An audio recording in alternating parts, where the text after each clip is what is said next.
That's not my outfit.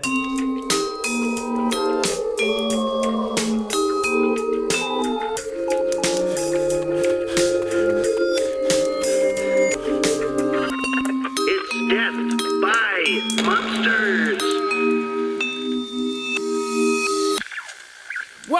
Welcome, hello, and a hex on you and your family, you nuzzling narwhals. That is not nice. Narwhals are evil. We all know that. Do not hex me and my family. My family is like here in the house with me right now. I don't want to hex. Well, the narwhals I thought was going to balance it all out, if I'm honest. Well, but here's the thing, though. By the time this podcast goes out, they probably won't be there anymore, so the hex will miss them. It'll just hit Lawson. It'll hit that one lady who came to your house that one time. Oh, guess what? My mom has listened to one episode of this podcast, and it was that one. Fuck. Thank you so much. I was like, oh no, what have I said in the podcast? And she was like, I was the one with the lady who came by your house, and you were a guest on that, right? And I was like, no, Mom, I'm a host of the show. No, Mom, it's my podcast. Yeah, it's literally, I do every episode. And then she's like, how long has it? I realized that she might be a little worried. Like, I'm now staying in your home, and has that lady come back? Should we be worried? I mean, they should be worried. Say she comes down every now and again. No, I was like, I haven't seen her again. I think it's fine. Say she came, but this time she brought a child. And the child kind of like, it glowed a little, kind of like this like red kind of aura around it. I don't know what that means. Do you think it's good? Do you think it's bad? They had pitch black eyes. It knew what I was thinking. And I said, oh, what's this child's name? And it said, Zadok. Zadok. This is Death by Monsters, the show about monsters, mysteries, and the unknown. Had we not said the name yet? Sorry, No, listeners at home. I'm joined as always by Paula Deming Hello. and Nick Murphy. I can't think of anything clever. And this time around, my name is Matthew Jude, but hopefully if God has any mercy in its giant interdimensional superbrain, next time I'll be reincarnated as something that's not been single for 3 years, like a pair of scissors or a fucking swan. Listen. You are a valuable person, whether you have a partner or not. You don't need a partner to be valuable. That's It's not always about, I don't necessarily need to feel valued. I just need to feel felt. Ooh, dude, I got you on that. I'll come out to the UK. I'm coming to the UK in the spring. I'll be there. We can cuddle. I'll fill you up. Also, no one's going to talk about my like a pair of scissors or a swan joke about being single. A pair of scissors or a swan joke? What? I'll explain the joke. Like a pair of scissors, they're always a pair, right? And swans mate for life. God damn it. You know what else mates for life, and I think it's super cute, is rhinos. Isn't that cute? Rhinos mating for life. Oh, my heart.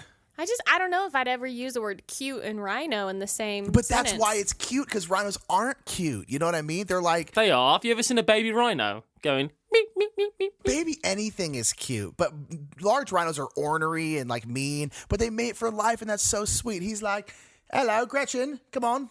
Let's get out of the shoppy. Are all rhinos English? I don't know. All my accents are English. It'll be sad, though, that rhinos are probably one of those animals that, like, mourn their dead. Oh, God, you don't want to see that, like a rhino graveyard. Oh, that now it got sad. Real quick, while we're talking about animals that are so ugly they're cute, Matthew Jude, please stop tweeting out pictures of sloths.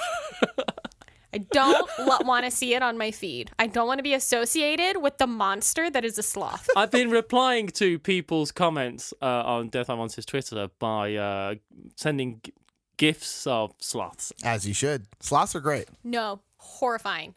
Monsters. They move so slow. Look They're literally a up. non-threat.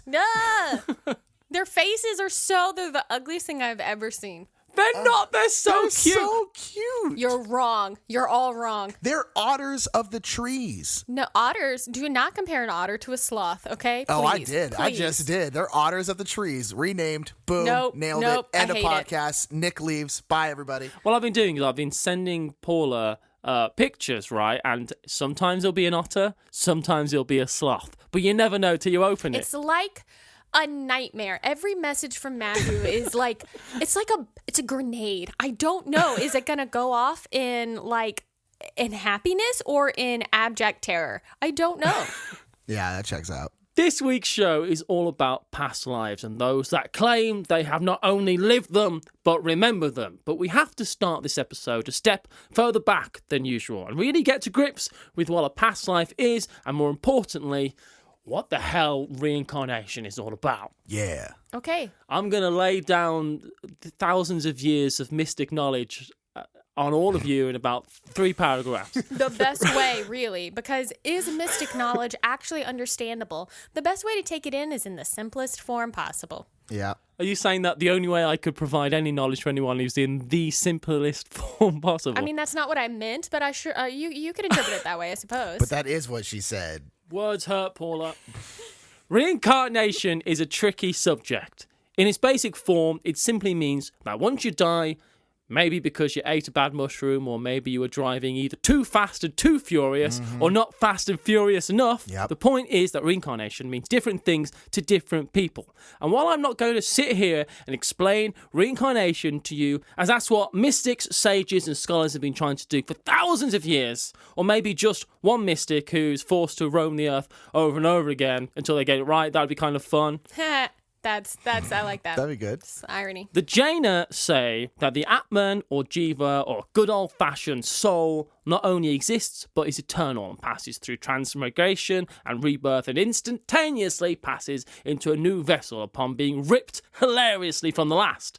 The Buddhists talk about this concept in their doctrine of samsara, the suffering-laden wheel of life, death and rebirth, and that only through enlightenment can you escape the cycle through nirvana. Even then, though, you can come back as a Bodhisattva, but that's a whole different thing, and you get to have, like, Beat Generation orgies at Jack Kerouac's house and all that kind of stuff. A lot of fun. How many times does like the average person get reincarnated before they become enlightened? Like, I feel like, man, to get enlightened, like, that's a pretty tall order. I think it depends, right? On like how you lived your life. It could be forever. Oh, boy. That's interesting. I just felt some existential dread. Welcome to how I feel all the time. Why though? Because I'll get stuck over and over in this endless cycle. I've been here multiple times and I'm having a great time. As someone who struggles with wanting to be alive this time round, I do feel some dread at the idea that if I did die, I would then be back here again and be very, very annoyed. It's like, joke's on you. You're coming back, sucker. Now I'm Welsh? God damn it! That is the worst fate you could possibly have. I said I'm already half Welsh. I know, dude. That's why I only half like you. They're going to send me full Welsh so I can learn a lesson. The early Greeks, the Celtic pagans, the Hasidic Jews, and even the Taoists, kind of, maybe in a roundabout way, there's even precedent for reincarnation in Christianity. But this all leads down a very strange and esoteric path full of interpretation and mysticism that really isn't what this podcast is about. This podcast is meant to be about one thing. And I thought the podcast was about 3 things. I was about to say that. Yeah, technically 3, but okay. Yeah, monsters, mysteries, unknowns. this podcast is about one thing, and that's how many beers would Bigfoot be able to drink and still be cool to drive. Oh, yes. Okay, good point. Sorry, good joke, Matthew. Thank you. I'm glad we made you wait to say it. We ruined the timing of so many of your jokes. It's all right. You know, I only spend days writing these scripts. It's fine. It's my favorite pastime, Paula, at this point, just destroying all of Matthew's jokes. The point is that reincarnation is something that almost all world religions have dabbled in, and it's certainly highly prevalent in many modern-day belief systems. And you can't have reincarnation without past lives, and you can't have past lives without some creepy children saying really creepy things and creeping the ever-living creep out of all of us. True. What is it about kids that make them so inherently creepy? I watched a few documentaries, right? And all you have to do is have children playing in the distance in slow motion. And it's like instant horror film. So creepy. Like, why is that? Why? Because kids are weird. To me, I think it's uncanny valley. They're almost human, but they're not quite human. Oh, you know what? That's really interesting. I think you might be right. Because, like, especially as an adult, because when you're a kid, other kids stuff, Like, kids don't seem creepy to you, I feel like, when you're a kid. But when you're a grown-up, you look at them and it is kind of creepy. That's why you use, like, little girl voices in horror movies. And I think you're right, because it's like they're almost like a grown-up, but they're not. Matthew, that might be the smartest thing you've ever said. I said transmigration at the start of this podcast. Yeah, I was zoning out during that part. Yeah. Well, and I think it's just like kids come off as creepy because they have inherently no filter, because it hasn't been like beaten into them that like, oh, hey, like this is not really what things you say. So they're just like, yeah, you know, they just make up. It's like, it's just it's like an unhinged version of an adult. You know, it's like an adult that hasn't had like society impressed upon them. I don't necessarily mean that in a negative way. It's just like when you become part of society, you realize that like, oh, like making up stuff or like using your imagination in these ways just isn't generally acceptable when you're like working in a cubicle. You know, it's like, so, but kids have none of that. So they're just completely untethered minds. Untethered minds. Yeah, and so it's just like, and so untethered minds I think are intimidating to adults because we don't have that, and they're kind of creepy because an untethered mind is super weird. Look at any internet forum, because the internet is the closest thing to an untethered mind we have. Also, kids can see dead people, which is kind of... That is accurate. So in this section, I've named Children Say the Darndest Things, brackets, about how they died.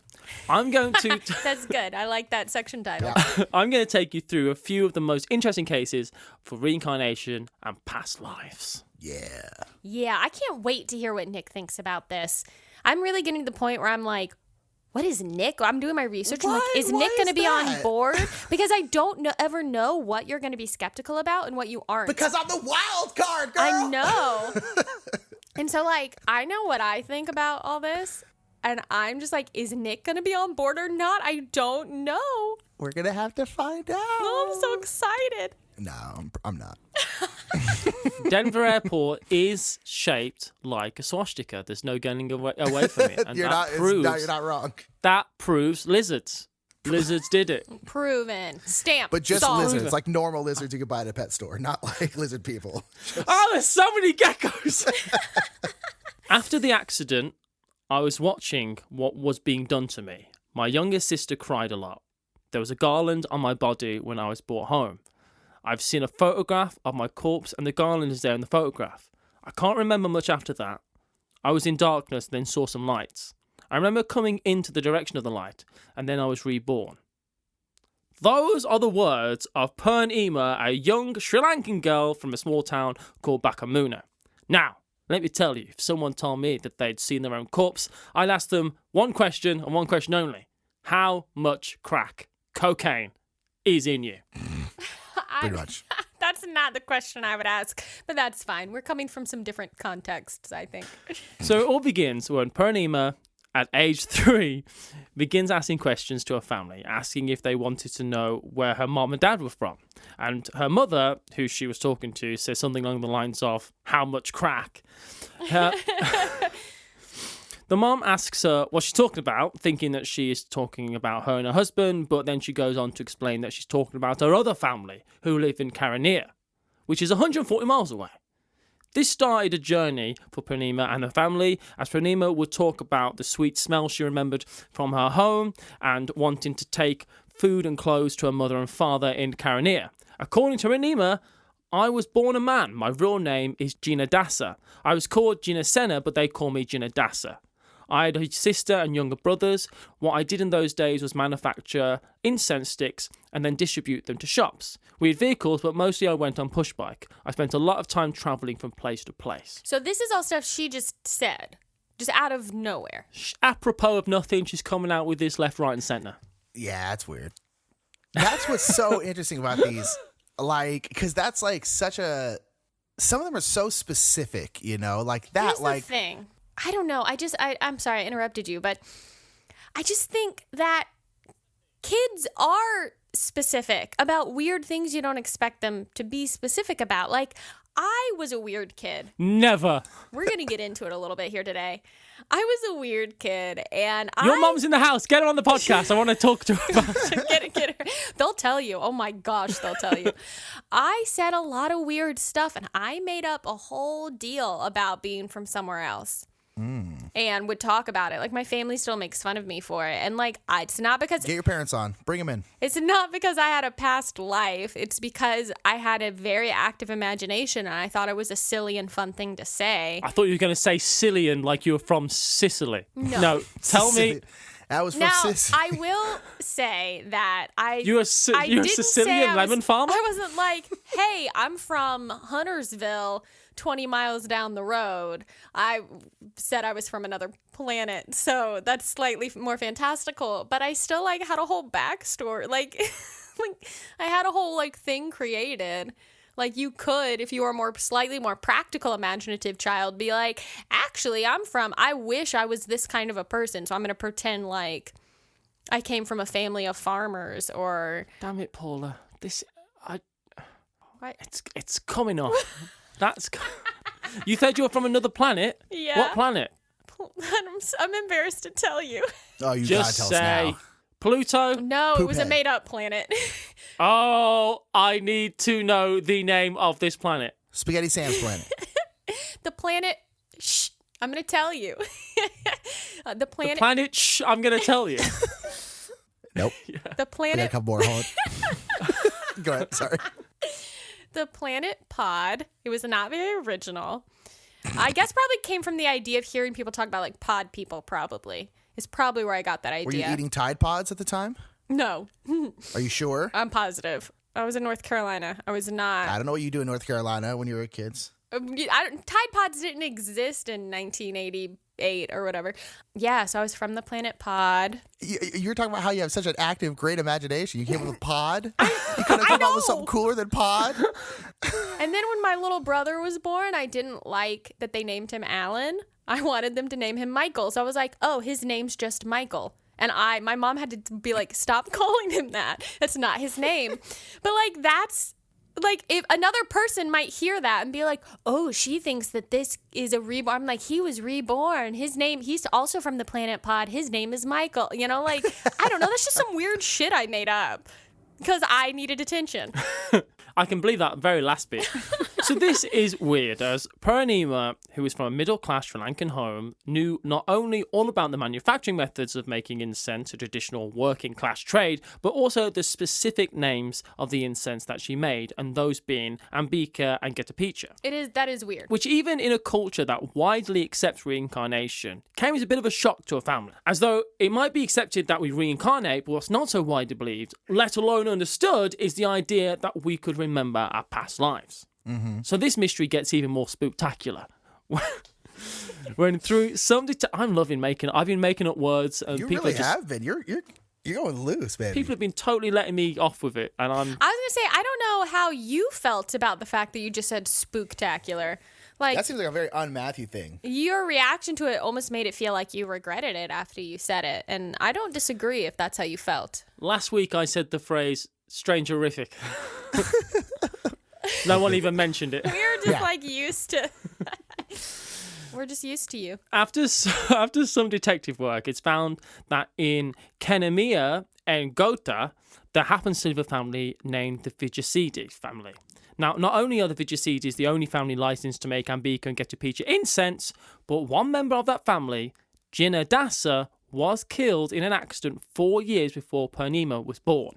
And not only that, he was killed in a traffic accident when he was knocked off his bike by a bus, which all lines up in a cosmic slap in the brain hole with Purnima's memories. That is accurate. It is weird that she, like, had that name. Like, it was not just like, I'm this person and some incense like that. You're like, oh, she could kind of just make some of that stuff up. But the fact that she was like, my name was this. And they're like, that is the name of our dead brother who did all these things that you're talking about. Like, that is hard to explain. Because it's like one of those things, like, how old was she? Was she like 3, 5? She was 2 when she started saying weird, freaky-ass nonsense. So that's the thing. Is like, because if it was like older than that, you could like, oh, they might have read about this or, you know, da-da-da-da. But so when they're that young, it's like, you know, they can't read. You know, they're not like just picking up this information. I don't know. It's weird. It's weird. The fascinating thing about this is that Purnima's retelling of Darndest's death is seemingly the exact same as the events on record, delivering incense, crossing a junction, getting hit by a bus, and while that wouldn't be enough to make me believe anything, the names, locations, incense brands all line up, which only leaves two options. Either Purnima made it up and there happens to be an incredibly unlikely coincidence going on, or Purnima is the reincarnation of Darndest. But there is... I guess there is a third option, and would be that Purnima talks vaguely about being reincarnated when she's a small child, and then the memories formed are moulded and compounded by the discovery of the death of Darndest. But I just think that the foreknowledge of incense manufacturing and the level of specifics make this, at the very worst, a really, really interesting and convincing case. It is really like all those details that because you're right, it could be that like later as more details came out, it's because of kind of subconscious like taking in of other details that you end up finding out about as you're like trying to research things. Yeah, this one is it's pretty hard to explain. It's one of the best cases, I think. It probably is. I mean, yeah, it's... Because I've actually heard of, I think I watched something on like Reincarnation. This was years and years ago, but I remember hearing about this specific case, and it is kind of like, damn, that's hard to explain. There's a lot. So I'll get into my thoughts kind of later, but yeah, this one's a little tough to explain. Well, it's like when you add Purnima was the one that directed the family to Darndest's house. When they finally met his remaining family, she recognised the different family members, who they were before being introduced to them. Her birthmarks, which are a few pale patches on the left side of her chest, correspond with the fatal injuries of Darndest sustained in his accident. And birthmarks is something that many believe are signatures in some way of past lives. And the one underlying fact of the whole case is that everyone involved believes it. Yes. Yeah, they all seem pretty on board. Now, to be fair, they do come from a culture that believes in reincarnation in general, so I think it's a little bit easier on that front. But yeah, everyone there is just like, all right, cool, our boy's back. Except for now he's a girl. I have to wonder, though, looking at this case, all I could honestly think about was her family now. And like what it just seems so fucked up, if you will, that like you come out and be like, I know I'm here now in this body and I've been reborn if I'm believing that I'm reincarnated to you, but you're not my real family. I'm going to go find my real family. Like, I kind of have the same feeling. Like, I have a hard time with that.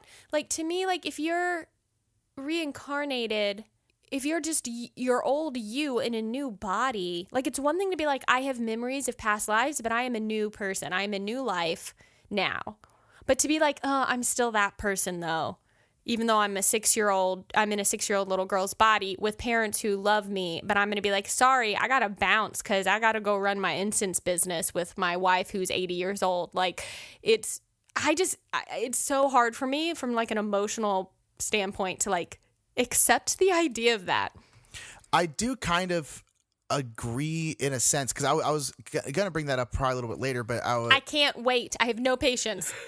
I was thinking, I was like, man, is it really fair for the parents, but also for her, that she doesn't really get to like live a new life, or rather like get to live her life now? She kind of has to keep on living this other one.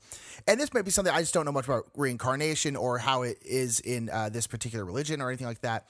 But it's like, yeah, it's an odd thing to me to kind of be like, hey, like this is my other family, like you guys are cool, and I don't think she's like denouncing her family or anything like that. But it's like, it does feel a little unfair. And not to mention, it's like, why that version of this, if this is reincarnation, presumably she's been reincarnated many, many times.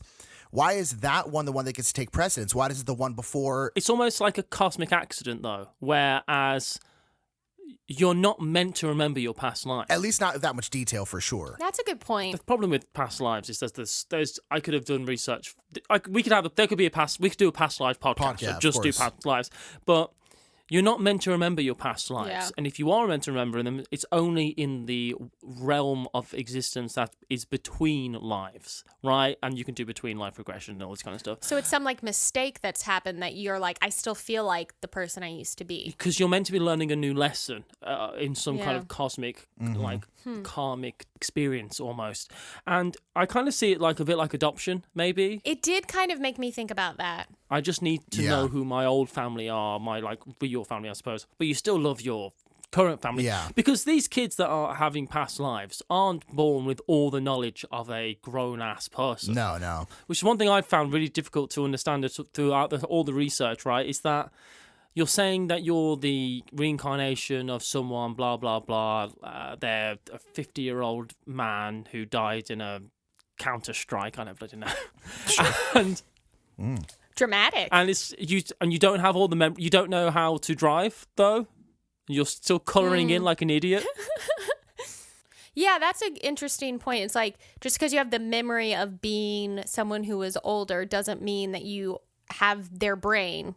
Like you're not going around functioning like a 50-year-old man. You just have his memories. Oh, this is hard to wrap my brain around. There is one person though who said that they were the reincarnation of someone's dead husband, and then went on to marry that person. That's and There was like weird. 20 years difference between. That's weird. That's weird. That's weird. I'm going to call that one weird. But hey, you get yours, I guess.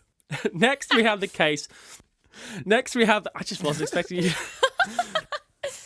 I'm full of surprises. Next we have the case of James Leiniger, who at 2 years old told his parents that his plane was shot down over Iwo Jima, and that his name was really James III, or James III. Now, only one plane was shot down over Iwo Jima, a plane that was piloted by James Hudson Jr. James Huddy, Ah, the board gamer. Close. James Hudson Jr. or James II. Not only this, but James III told his family all about the different parts of planes, how his plane took off from a boat called the Natoma, which his family was skeptical of until they found out that the USS Natoma had been the aircraft carrier at Iwo Jima. James III had terrible repeating dreams of being shot down and burnt alive in a plane. And to make this particular story slightly more convincing is that James III eventually met up with James II's original flight crew, who all confirmed the details that James III's recounting of the events that led to James II's death. They even took him to the scene of the plane crash so they could lay flowers in the water and say goodbye. One more time. okay, hear me out again when it comes to kids just knowing things that we don't expect them to know. It's possible that one day when this 2-year-old was sitting in the living room with his parents, they had on National Geographic that was playing a documentary about World War II and Iwo Jima. Natty G. And the shout out to Shout out to new Natty sponsors, G. Natty G. And not to be confused with Natty Light, who is not sponsoring No, us they are- because Coors Banquet. That's right, baby. But like, they could have been watching something that said these specifics, and that 2-year-old could have internalized those things. Because listen, my little brother, when he was like 2 or 3, knew the word adversary. You know how he knew the word adversary? Because he learned it from Godzilla, because he watched a lot of Godzilla and learned the word adversary from. He knew the names of all the. What preschooler doesn't know the name of every dinosaur better than any adult would ever know? You know what I mean? Like, they soak that stuff in and they learn it and they spit it back out. And I think sometimes we don't take into account the fact that they are taking in a lot. That's what their brains are made for at that age, to take in all this information. And he could have just spit out these details again, and we're like, how does he know all of this? It's like, well, actually, because you weren't really paying attention to that TV show that you had on, but he internalized it.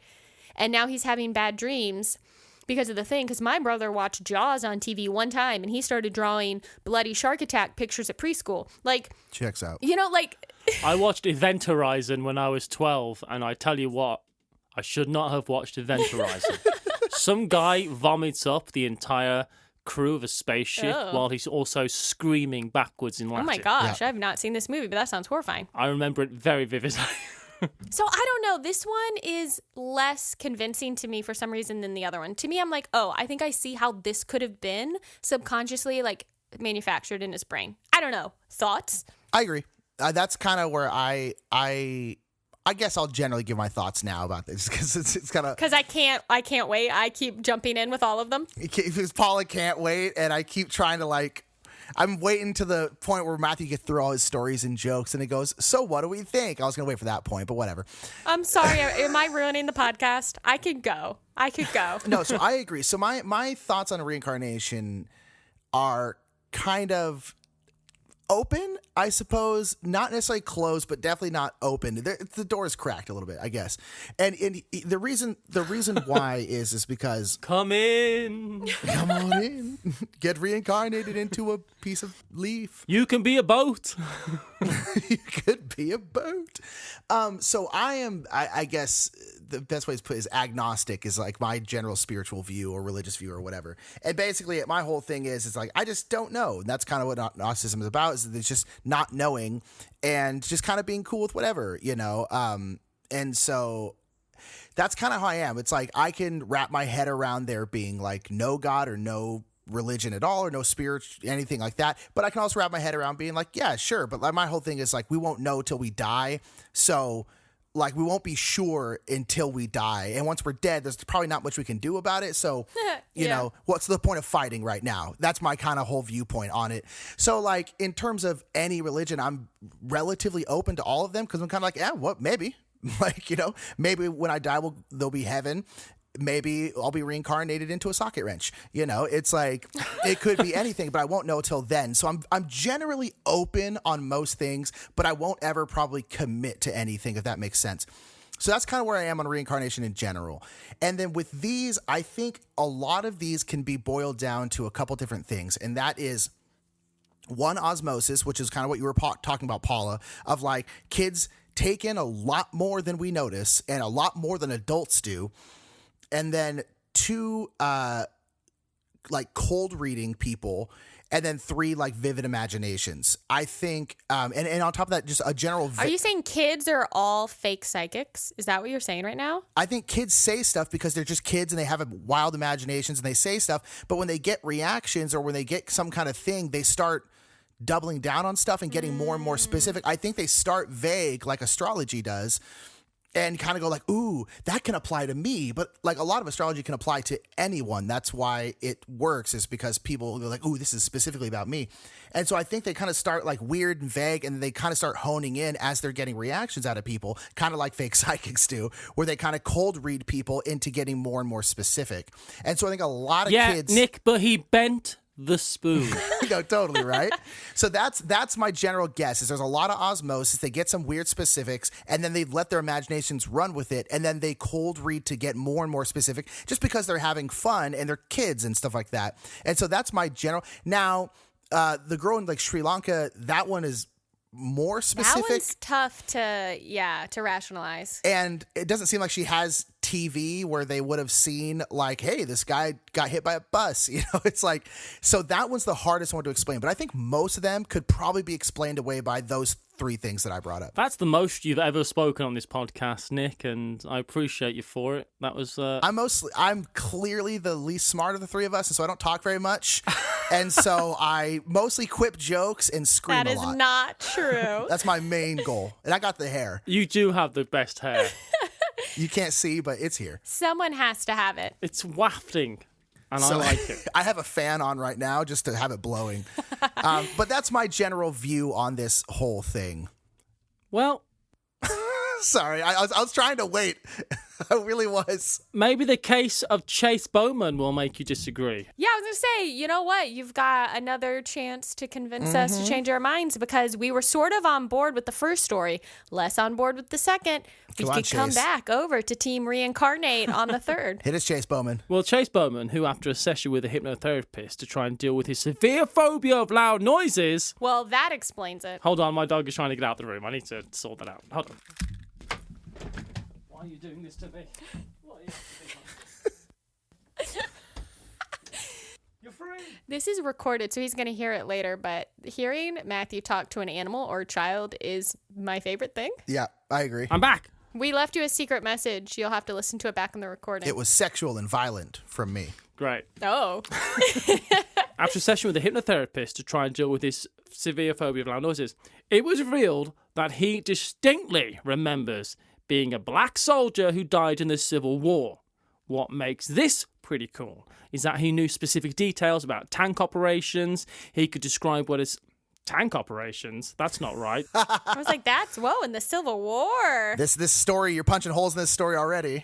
He's a time traveler. He went to World War I, took a tank back to the Civil War, and still managed to die. What a terrible soldier. Does his first name start with TH and end in under, and his last name McScruggins? Hit me, baby. Hit me. Come on. I thought you meant, is he the Undertaker? No. I'm bringing back Thunder McScruggins. He's our other mascot with Pigman. What I meant to say was cannon operations. That's less fun. He could describe what a Civil War hospital tent looked like. Oh my God, that man's in a tank. He could win the Civil War on his own if he brought back a tank. I could just see him on top of his tank smoking a massive cigar, going just blowing shit up. Everyone starts worshiping him as a deity. Boom.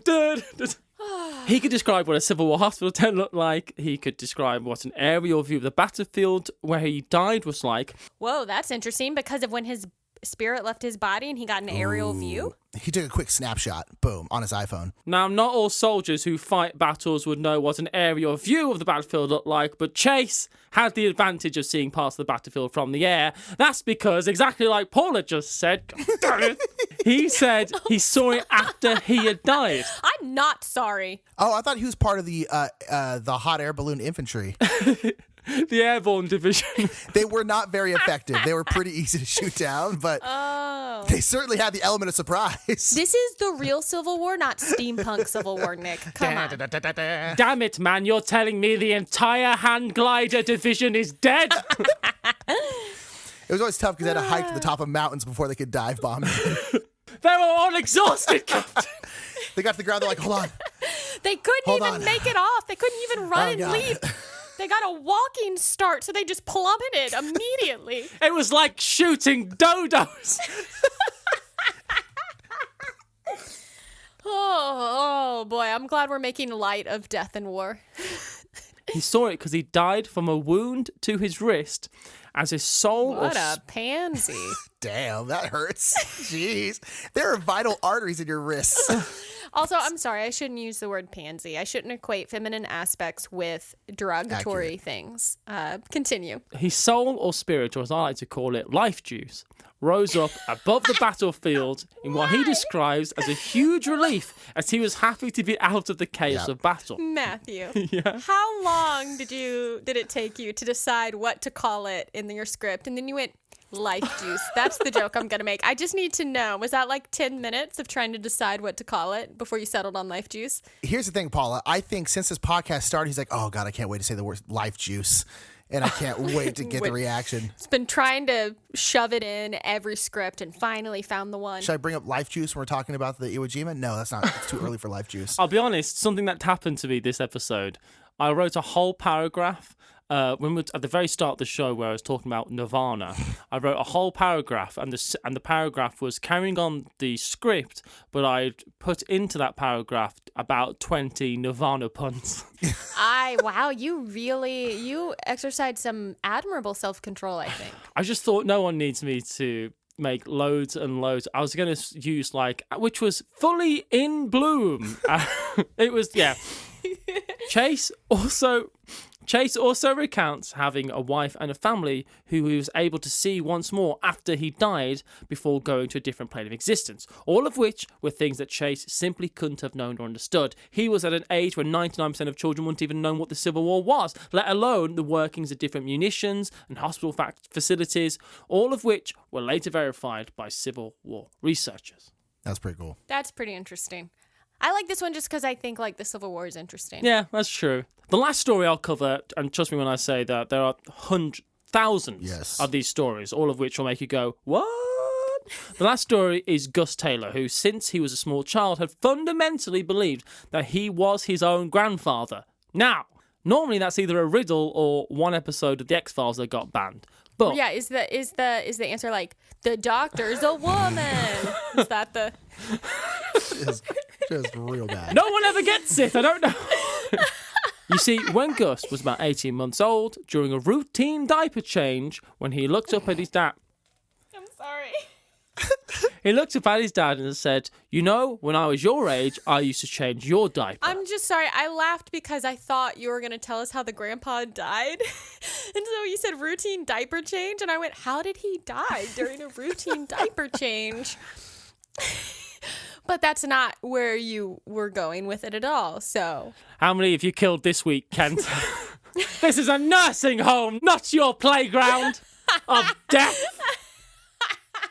If my child had said that to me, I'd put him in a Moses basket and leave him at a fire station. But this kind of stuff keeps on happening.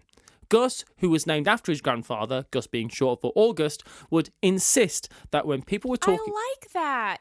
Gus, short for August? I'll put that on my baby name list, even though I don't think I'm going to have any babies. I'm still going with Thunder. Thunder is the best You're first name. And you could name Thunder's brother Thunder again. James. Imagine two kids. One is named Thunder. The other is named James. James is not a bad name, but you'd be annoyed that your name wasn't Thunder. Like, literally, you would scar James for his entire life, or her entire life, just by naming them James. Just being like, why was I not named something cool like Thunder? Here comes Thunder! And James. And James. If you sound like an American gladiator, you got a great name. Yeah. Everyone knows that. It's true. Anyway, Gus, short for August, named after his grandfather. Yes, all that. He was named after his grandfather. When people were talking about Grandpa Augie, or Oggy, they were actually... I love it. He said that he believed that they were actually talking about him. Now, first you could put this down to the stupid brains of babies. Freaking idiots. But it all gets even more creepy when Gus was able to point out his grandfather in old school photographs. He could pick out his father as a baby in different photographs. He also correctly identified a picture of a car as being the first car that he had owned, and the picture happened to be a picture of the first car that Grandpa Augie had owned. This all got weird, is what I'm trying to say, when Gus told his family that he had a sister who had died. As far as his mother knew, there hadn't been any deaths in the family. But Gus was sure that his sister, that's Grandpa Oggie's sister, had died. That she had turned into a fish because of the bad men. Again, I wouldn't care what age my child was. If they told me this, they would 100% be going to a boarding school. Well, that's very English of you. This is a thing. The rest of this, I'm like, ooh, yeah, interesting. But as soon as you're like, I had a sister, she died, that's not why she's not here, I go back into like, that's something I feel like a kid would say from their imagination, just because they wanted a sister, and then they've convinced themselves, you know. But you're probably about to tell me that they discovered that he did have a sister who died? Because why else would you bring it up? Don't be mad. Just read more of your script. Turns out the kid was full of shit. End of story. Gus's father was incredibly unnerved by this because there was indeed a family secret. A family secret. Augie did have a sister who just happened to have been murdered, and her body was thrown into the San Francisco Bay, which was all information that young Gus just couldn't have known because the family didn't talk about it. I didn't write that bit in, but the family didn't talk about it. It was never, the mum didn't even know. Other weird and altogether creepy things that Gus said as a child were, you know, Mom, when we die, we get to come back. And I used to be big and now I'm a kid again. He also said that God gave him a ticket to come back. This one kind of feels happy though, in a way, other than the murder thing. Like so many of my stories. Like this one isn't like, where's my real family? I hate you. They're like, hey, I got to come back. Isn't that cool? Like, death's not so bad because look, now I'm a kid again. That's actually kind of like hopeful in a way for some reason, this one. Yeah. Like you are old and decrepit and you lose all your faculties and you die and then you get to be a freaking kid again. Isn't that what everyone wants? Kinda. I don't know. I would rather be a cat. I think I'd rather be a dog. Being a cat would be good. You know? Yeah. Because I'd be independent. I could hang out. You get a pass for like ignoring people or being rude because everyone's like, that's just what a cat does. I can keep this personality. Exactly. I can get attention when I want it by being cute. Yeah, on your terms. You basically already are a cat. So I do want to cover one more story, because the thing with past lives is that it kind of assumes a bunch of things depending on your belief system. that there's an afterlife, or rather some sort of between life, that we have souls, but also that perhaps we are alone in the universe, or at least that human souls are only for human bodies. Though even that's up for debate, as a better way to describe it might be that earthling souls are for earthling bodies. So no Minbari should be coming to Earth like in Babylon 5. But there is one case originally reported in Privada You were news. so quiet after you made a Babylon 5. Nick just politely Yeah, went, because I knew he wanted some kind of reaction, so I went, so he could hear sounds and be like, yep, people understand what I'm saying. And I was like, nope. I'm waiting for the audience to laugh. I'm giving them time. yeah. I'm giving them a the home break. people. Thank you. Okay, I'm sorry. Continue. There's one case originally reported in Privada newspaper in 2005, all about a boy named Boris, a Russian prodigy who says that not only is he reincarnated, but he's a reincarnation of a goddamn Martian. As in, from Mars. As in, the planet just over there. Is this why you got mad at me Yes! earlier? Because I said I was from another planet? That's awesome. I was like, how is she... At least I know that you couldn't have been doing that on purpose. No, it's just a weird thing I said when I was a kid. I'm sure you were a great kid. I'm not that different from what I used to be. So if you think I'm great now, you probably would have thought I was great then. No, don't worry, honey. She'll grow out of it. She's gonna... Never did. She's 22, dear. When he was 8 months old, he could talk in full sentences. He could draw pictures of people and their... I'm sorry. 8 months old, he could talk in full sentences? He's a Martian. Of course he checks can. out. Holy moly. He used to draw pictures of people and their auras. What? And by 3 years old, he was telling anyone that would listen all about the universe, about giants that used to inhabit the Earth, about all the names of the planets and their satellites. Basically, he's Nick when you guys took me to the Griffiths Observatory. Remember that? That was Remember that? When Yeah. you took me to the Griffiths Observatory? That was a good day. I was able to share my knowledge. I was very happy about it. Memories. This is how much I weigh on Jupiter. It was fun, wasn't it? We had a great We time. had such a good time. It was. Come back. Parking, it's just if Parking. Parking was not great, but here's the thing. If you want Matthew back in LA, you can donate to our PayPal. I just want to put it out there.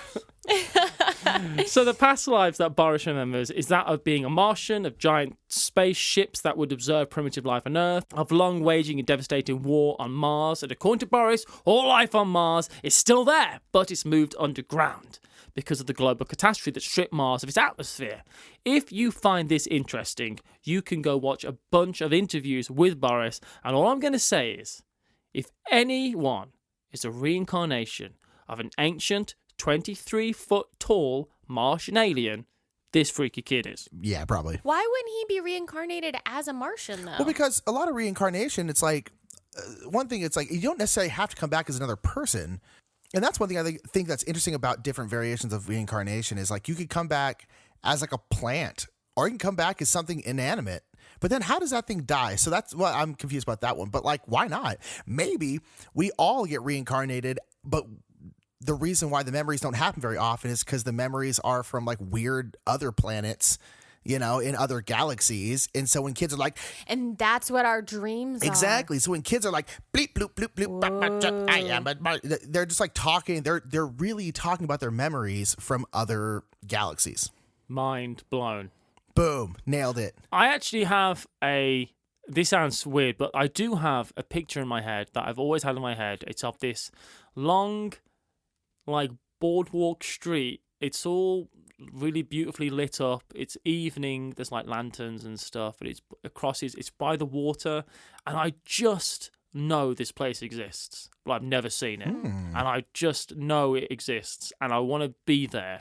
Oh, one day, I hope you find it one day. Like, what a cool moment that'll be if you just like show up somewhere and you go, holy moly. And then kill myself as soon as I get there, yeah. Please don't do that. You're ruining my beautiful vision of like the moment you're going to have when you find this place. It does exist. But I probably saw it in a, magazine about Japan when I was about 10. I don't know. But I just feel it exists, I believe.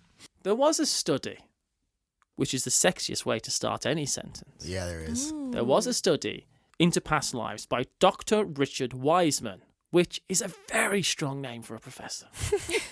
Wiseman is a psychologist from the University of Hertfordshire who posits that people who believe in past lives simply allow themselves to believe, despite the facts, because they want to believe. His study was based around the role of chance surrounding reincarnation. Chance is the biggest factor that many of these stories hinge on. When we believe that the chance is too high for there to be any other explanation other than remembering a past life, that's when we say reincarnation is to blame. Where you lie in the spectrum of belief varies from person to person, from culture to culture, which he believes explains the prevalence of such stories being outweighed in Asian cultures. But that's the real explanation is simply coincidence. So you tell me, Mr. Professor Man, just how is it that Justin Schmier passed a goddamn lie detector test? I believe. I'm sorry, are we talking about Bigfoot all of a sudden? We have to. I just haven't mentioned Justin Schmier in such a long time. I just wanted everyone to I gotta remember ask you a that. question. If you were reincarnated, and you could choose what you're going to come back as, would your number one choice be Bigfoot? So I'll just delete this being reincarnated as Bigfoot joke out of the script for later on. Damn it, Nick. Sorry. I'm so sorry. His sigh. He believes that when a child recounts a past life, that the families then go on to look at the details and then simply go out and find a case of a person's death that matches up close enough to what the child is saying, and then they stop when they find a coincidence strong enough, and to attempt to prove this, he asked 4 children to make up an imaginary friend. He then, once he has the 4 profiles of imaginary children, went out and tried to match those imaginary children with actual cases of child deaths, which, and I've got to tell you, and this is coming from someone who spends a lot of time researching stuff, that's got to be bleak. Anyway, Yeah, really. Ooh. what he found was that one specific story, there was a match that was incredibly close. So close that if the child had said it was a past life and not an imaginary friend, then it would have been, in all honesty, just very convincing. But what if it was an actual past life and the little kid just didn't realize that this thing they were like making up was actually a memory? Ooh. This girl came up with an imaginary friend called Katie, an only child with red hair and blue eyes who wore a pink shirt with flowers on it, and that Katie had run away from her mum when they were at the beach, and that's when the monsters got her and killed her. After researching newspapers, starting from before the girl given this story was born, they found this exact scenario had happened. What he's trying to prove, and what he has to some degree, is at the very least, in cases like this of past lives and of reincarnation, very often you are able to find what you're looking for. But what it doesn't explain is the fact... Kind of like codes in Shakespeare. I don't know. Ooh. I Taking believe... shots. Taking shots. Pew, pew, pew, pew, pew. Like a steampunk hot air balloon hang gliding Civil War battalion shot down by my musket. Imagine trying to reload a musket from a hang glider. I mean, I was thinking of shooting at the hang glider, but from the hang glider, impossible. You get one gun and then you just chuck the gun. You'd have to have like 5 or 6 loaded guns on your back, and Yeah. you'd just be throwing guns at people.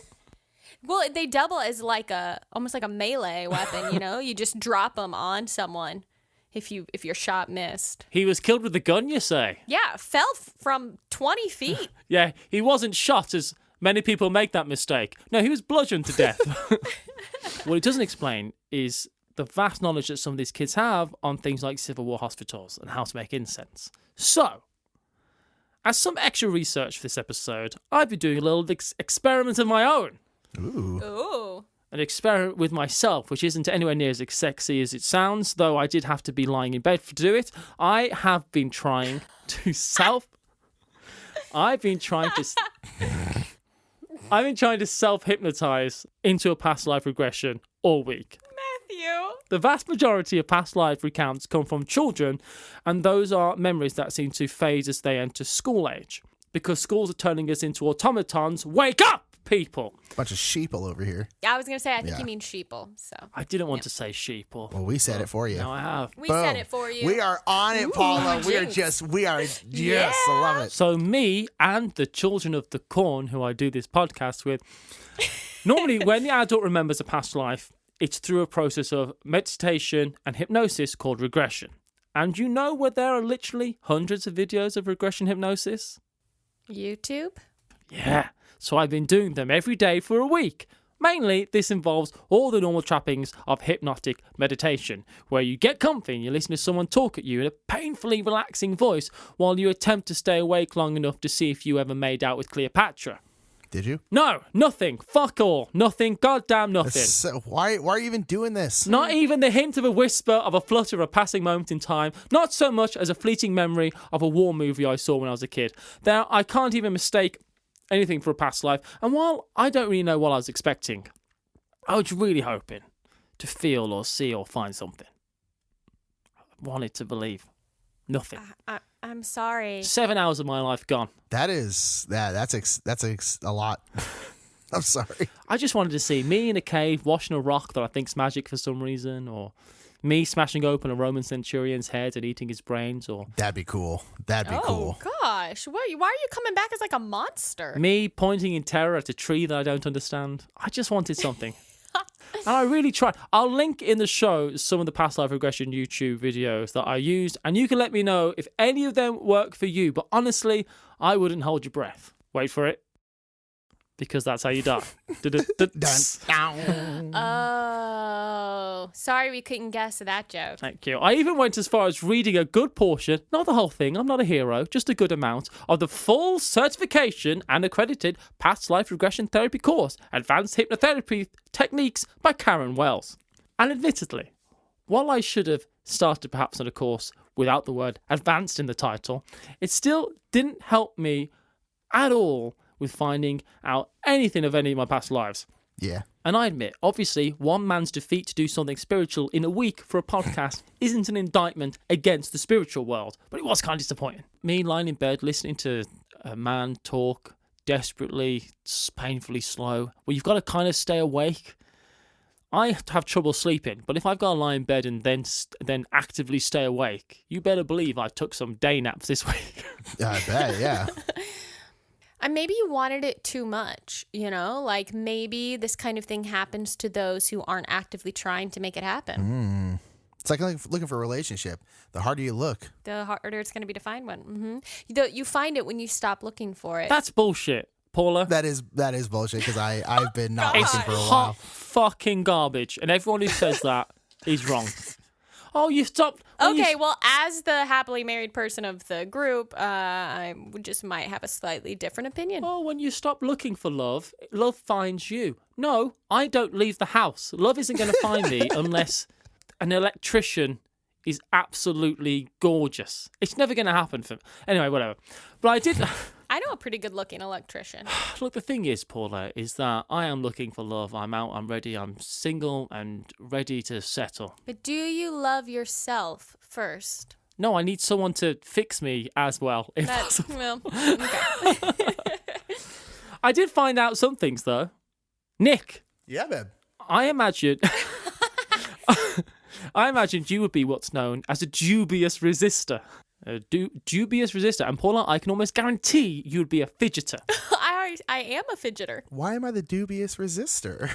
What does it mean? Dubious resistor means that Nick would not want to be put under into hypnotic You're right. state in their theta brainwaves and all that.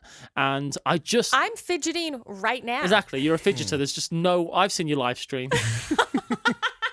The book also had in it what's known as the Wells Guided Relaxation Script, which I was going to read to both of you to see what happens, but then I remembered that this is a podcast and trying to hypnotize a bunch of people who are probably driving home was a really bad idea. Bad idea. This one's really interesting because there were some stories that were really interesting that I'm like, I don't have an explanation for this. And there's some like, oh, I totally think that, you know, this was imagination or this was this or that or whatever. And like, this is one of those, it's nice when we have a topic that I don't exactly know how to feel about when we're done talking about it, you know, like. Yeah, I agree. And I think this is one of those topics for me. So I do feel as though that anyone who has a past life whose parents also wrote a book about it, you're probably not to believe. That's something I came across numerous times during this. Yeah. The Civil War case, for instance.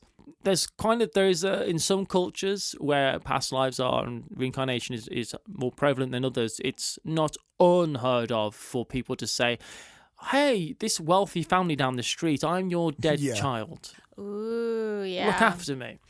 That kind of stuff. That makes a lot of sense. on a serious note, anyone who's dealing with any of these things, like who believe in past lives or anything like that, just be wary of that, because ultimately, like any religion or spiritual belief, the whole world of past lives, regression or remembrance, reincarnation, or tapping into the Akashic records, which I didn't get into, but that's a whole topic for another day. What it all comes down to, as it so often does, is faith. And while mostly no one gets hurt, past lives deal with the past lives. People who have lost people who might be vulnerable and mourning. And while there are a lot of things I found that really made me go all tingly on the back of my neck in a thoroughly creepy way, I don't know if I believe or not. Personally, as someone who struggles with... Oh, I've used that joke early in the show. Damn it. Just say it again. As someone who struggles with wanting to stay alive, sometimes the idea of past life... Oh, it's that joke. It's Yeah. the sad joke. But I do know that when I come back, I want to come back as someone who would give Death by Monsters a 5-star rating on iTunes. And share some of their favourite episodes with a friend. And that's the real reason. That's the real lesson here. Either that or a Yeti. Yeah. That's the joke. It's my got it, ending man. I'm joke. sorry. So I could fuck with people who are camping. That would be awesome. I'm sorry. That was the very end of the episode. I'm sorry. I ruined the very end of the episode. That sucks. I would love to be a Yeti. Come back as a Yeti, mess with people while they're camping. I mean, why wait? Just do it now. But Matthew, if you were a Yeti, why wouldn't you move to Manhattan? Why wouldn't you try and spread? That's why I want to come back as a Yeti. I would go to your house. Yes, please. My thing is don't I'd be wearing a cap. You'd notice me. go hide in the woods like a normal just asshole Yeti. Go be about it. Be Harry and the Hendersons. Yeah, let people believe. No, Harry, we don't love you. Go. Oh, the best scene in any movie. I have to pretend that I hate you so that you'll go and be free, and then I'm going to cry about it scene. Oh. Never was it done better than in Harry and the Hendersons. So that is going to be it. Thank you so much for listening to Death by Monsters. As the Yeti does, please make sure to rate us with a good 5-star rating. And make sure to tell... Don't rate us a 1. If you're going to rate us a 1, I don't want you to rate us at all. Yeah, don't rate us at all. Only good ratings. And so, but again, the best thing you can do for this podcast is tell someone about it. If you see some posts hey, what's a good podcast? Shout us out. If you know someone who likes this kind of stuff, watches monster shows on the History Channel or whatever, send them, send us their way and stuff like that. And thank you to those of you who have done that already, because I've seen some of that going on. So we you really, guys are all the truly best. appreciate it. Yes, indeed. Super cool. Super, super cool. Also, I don't appreciate the fact that you said History Channel, and I could feel that you're doing that thing with your fingers where you go History Channel. They do have a lot of shows about Loch Ness for a history. Anyway, they do. For the History Channel, they have a lot of shows not really about history at all. I guess it was filmed in the past. I suppose, yes. But also, if you have one of your own home strange stories, that's something that's happened to you or someone you know that's a little bit spooky, a little bit unknown, a little bit monstery, please send it to deathbymonsterspodcast@gmail.com. We do a home strange episode every other week. There'll be one a week from today if you're listening to this on Monday when it releases, which you should, and rate us, please. We're on all forms of social media at DeathXMonsters or Death by Monsters. Hit us up. Send Paula pictures of sloths. Yes! Do not send pictures of It's sloths. happening, though. That's the worst It's thing you the could say, worst thing Paula. you could say. Look, if y'all have any sense of affection for me as a co-host of this podcast, you will not send a sloth picture. Ooh, or maybe what they should do is Photoshop a sloth and an otter together and name it a I hate slaughter. it. I hate it so And much. I like it so hate much. it. That will hurt. I hate it. Paula's I'm heart. gonna do a taxidermy course just for that specific reason. Matthew Jude. Also, we have a Redbubble store if you want a mug. Yeah, go get some sweet merch. We do. People buying merch. Buy a mug. It'll improve your life. It will. Buy a shirt. Buy a duvet. Okay. I mean, yeah. Buy a clock. Buy an iPad tablet case. How about just buy in general? And we'll see you next week. Bye. Thanks, everyone. Bye. Bye.